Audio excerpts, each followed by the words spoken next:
மகர ராசியில் செவ்வாய் மற்றும் புளூட்டோவின் தாக்கத்தைப் பற்றிய ஒரு சுருக்கமான பார்வை இதோ.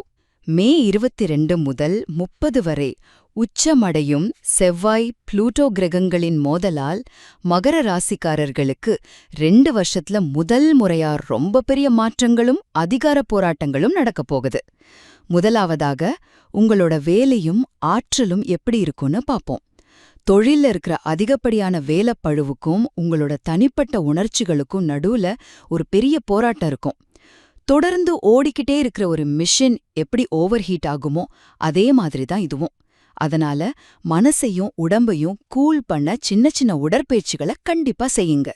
சரி, இந்த வேலைப்பழு நம்ம தனிப்பட்ட உறவுகள்ல எப்படி எதிரொலிக்கும் அதான் இரண்டாவதாக பார்க்க போறோம். இந்த கிரக சேர்க்கையால பார்ட்னர்ஸ் நடுவுல அதிகமான ஈர்ப்பும் இருக்கும். அதே சமயம் அவங்க கொள்கைகள்ல பெரிய கருத்து வேறுபாடுகளும் வெடிக்கும். இப்போ ஒரு கேள்வி வருது, இது உண்மையான காதலா இல்ல ஈகோவால வர அதிகார போராட்டமா?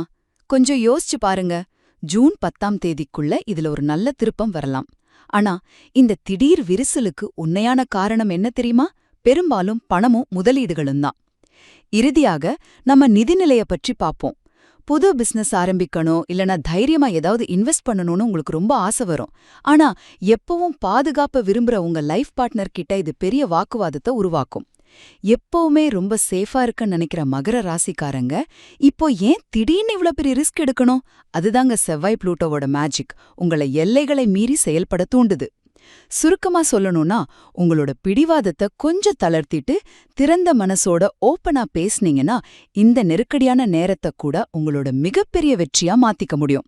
மாற்றங்களை பார்த்து பயந்து ஒதுங்குறத விட அதை துணிச்சலா ஏத்துக்கிறது தான் உங்களோட உண்மையான பலம்.